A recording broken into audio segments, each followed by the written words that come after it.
Okay, today we're going to be looking at the equation of a straight line. Up until now we have only known the form y equals mx plus c, and in order to generate an equation in that form we need both the gradient and the y-intercept of a given line. Today we're going to look at a slightly different situation. Remember, we've discussed this before, there are a number of different ways of describing a straight line, and we're just going to use algebra to describe them in a different way.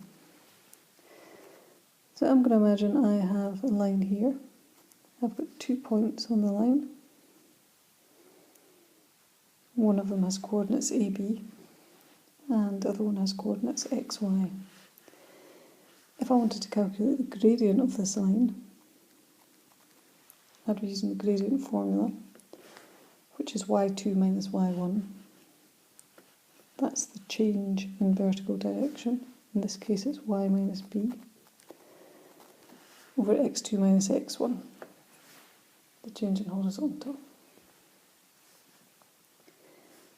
X minus a. Now if I rearrange this, so I'm going to move the bottom of the fraction up.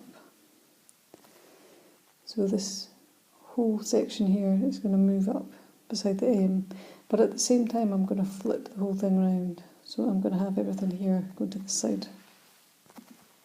And we're going to end up with y minus b equals m x minus a.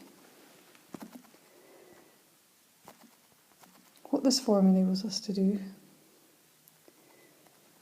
is we can create the equation for a line when we know the gradient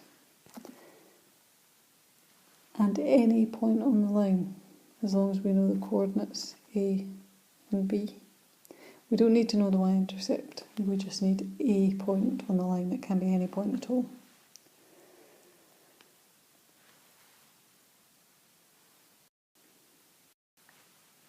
Okay, let's do an example, see what we can do with this now. We're asked here to find the equation of a line with a gradient of a quarter, which passes through the point minus 3, 4.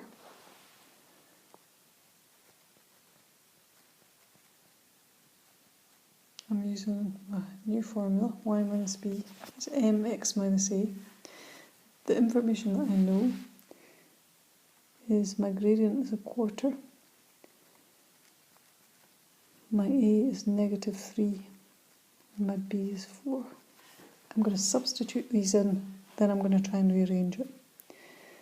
So I have y minus 4 equals 1 quarter times x minus minus 3, which is plus 3. Now at this point, I have effectively given the equation of the line here, but I want to tidy it up, and there are a number of things I want to do. First of all, I want to get rid of that fraction.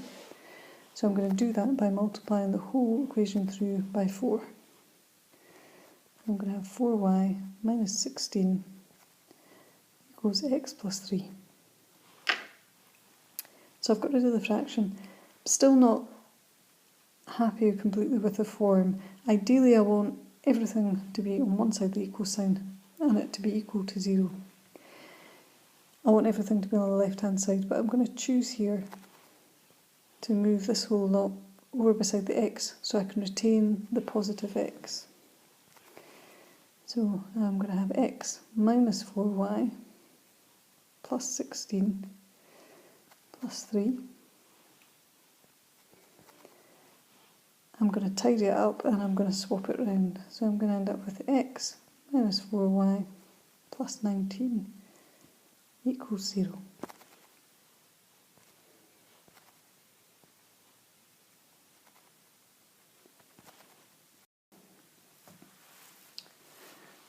Now that's the second way we can use that form.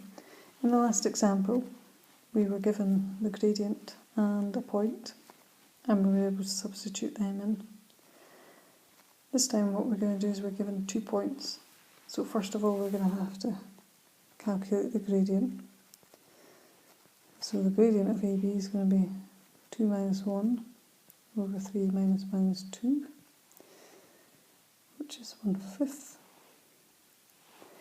Now when I use y minus b is mx minus a, I have a choice.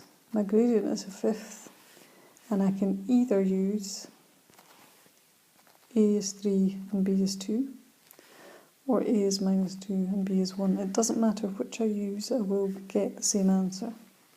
I'm going to choose to use my a point 3 and 2 because there are no negatives.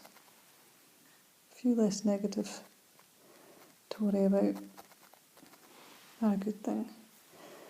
So we'll have y minus 2 equals 1/5 x minus 3. Again, I'm not loving the fraction being in there, so I'm going to multiply by 5 to remove it. And I'm going to end up with 5y minus 10 is x minus 3. I'm going to tidy everything up. X minus 5y. And I'll have plus 10 minus 3, so it'll be plus 7 equals 0.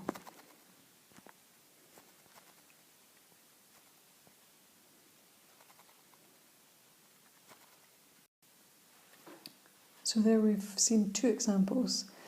To find the equation of a straight line, now what we need is we need either the gradient and 1 point, or we just need 2 points on the line. We can calculate the gradient and use one of the points then.